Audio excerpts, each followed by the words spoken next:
എന്താണെന്നറിയോ, ഏതെങ്കിലും ഒരു ആശയത്തെ നിങ്ങൾക്ക് എതിർക്കണമെങ്കിൽ അതിന് നിങ്ങൾ ദേശത്തിന് എന്റെ പൊന്നു ചേട്ടാ അതൊന്നുമല്ല ഞാൻ നിങ്ങൾ പറയുന്നത് വേറെന്താണ്? ചക്ക എന്ന് പറയുമ്പോൾ ചുക്ക എന്ന് പറയുന്നത്. ഞാൻ കാശ്മീരിൽ ഇന്ത്യൻ മിലിറ്ററി കാശ്മീരികളെ ആക്രമിക്കുന്നുണ്ട് എന്ന് അദ്ദേഹം പറഞ്ഞു. അതിനെ പിന്തുണയ്ക്കുന്നുണ്ടെന്ന് ചോദിച്ചേ, അല്ലാതെ മറ്റൊന്നും ഞാൻ പറഞ്ഞിട്ടില്ല. അദ്ദേഹം പറഞ്ഞല്ലോ ഒന്നുമില്ല, എനിക്കറിയില്ല. നിങ്ങൾ 370 നിലവിലുണ്ട്. പരാതി ആർക്കും കൊടുക്കാം. ഞാൻ അങ്ങനെ ഇന്ത്യൻ ആർമി പറഞ്ഞിട്ടില്ല അയാൾക്ക് പറയാലോ. രാജ്യത്ത് കഴിഞ്ഞ ഏതാണ്ട് ഒരു മാസമായി ഈ രാജ്യത്തിനകത്ത് വിദ്യാർത്ഥികൾ എല്ലായിടത്തും സമരം ചെയ്യുന്നുണ്ട്. അതിൽ പ്രധാനപ്പെട്ട ഒരു മുദ്രാവാക്യം CJP അടക്കം ഉയർത്തിപ്പിടിച്ച മുദ്രാവാക്യം ഈ രാജ്യത്തെ കേന്ദ്ര വിദ്യാഭ്യാസ മന്ത്രി രാജിവെക്കണം എന്നുള്ളതാണ്. അതടക്കം ഇവിടെ നമ്മൾ ചർച്ച ചെയ്യേണ്ട ഒരു വിഷയത്തിനകത്ത് പോലും വ്യക്തമായ മറുപടി ഇല്ലാതെയാണ് ഇവർ കൊണ്ടുവന്നിട്ട് രാജ്യദ്രോഹികളായിട്ട് ഈ ആളുകളെയൊക്കെ ചിത്രീകരിക്കാൻ വേണ്ടി ശ്രമിക്കുന്നത്. ഇവർക്ക് മറുപടിയില്ല, മറുപടി പറയാൻ വേണ്ടി ഇവർക്ക് കഴിയില്ല.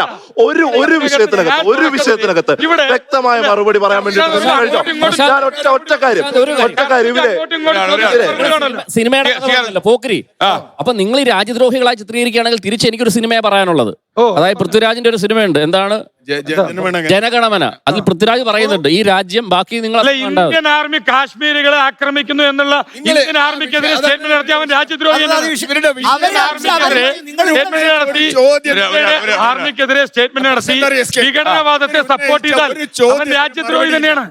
ഇവിടുത്തെ വിഘടനവാദത്തെ സപ്പോർട്ട് ചെയ്യാൻ ഒരു കാര്യം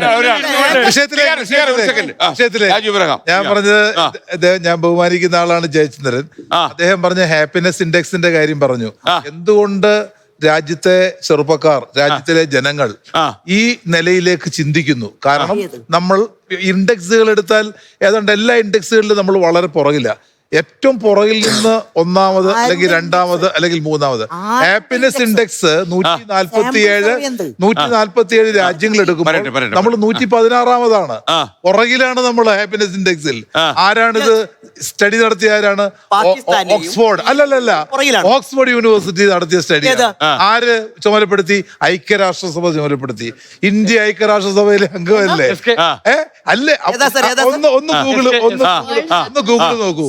ഞാൻ പറഞ്ഞത് ഹാപ്പിനെസ് ഇൻഡെക്സ് ആണെന്നുണ്ടെങ്കിലും അദ്ദേഹം മുമ്പേ പറഞ്ഞു ലോ ആൻഡ് ഓർഡർ. കേരളത്തിൽ മുഖ്യമന്ത്രി സ്റ്റേറ്റ്മെന്റ് നടത്തിയതുകൊണ്ടാണ് ലോ ആൻഡ് ഓർഡറിന്റെ കാര്യത്തിൽ കഴിഞ്ഞ 9 വർഷം ഇന്ത്യയിൽ ഏറ്റവും മികച്ച ക്രമസമാധാന നില കേരളത്തിലാണെന്ന് പറഞ്ഞത് ആരാ? നീതി ആയോഗ്. നീതി ആയോഗ് ആരോട് പറഞ്ഞിട്ടാണ്? കേന്ദ്ര ഗവൺമെന്റിന്റെ എല്ലാ കണക്കുകളും ഉദ്ധരിച്ചുകൊണ്ടാണ്. ക്രൈം റെക്കോർഡ് ബ്യൂറോയുടെ കണക്ക് നോക്കൂ, ആരാണ് ഒന്നാമത്? അപ്പൊ എങ്ങനെയാണ് നമുക്ക് ഇതിനിടയ്ക്കൊരു ഒരു തിരികെക്കയറ്റൽ? രാജ്യം പുറകിൽ നിൽക്കുന്നു, അതിന് കേരളത്തിനെ കൊണ്ട് എത്തിക്കേണ്ട ആവശ്യം വല്ലതും ഉണ്ടോ? രാജ്യം പുറകിൽ യാഥാർത്ഥ്യം.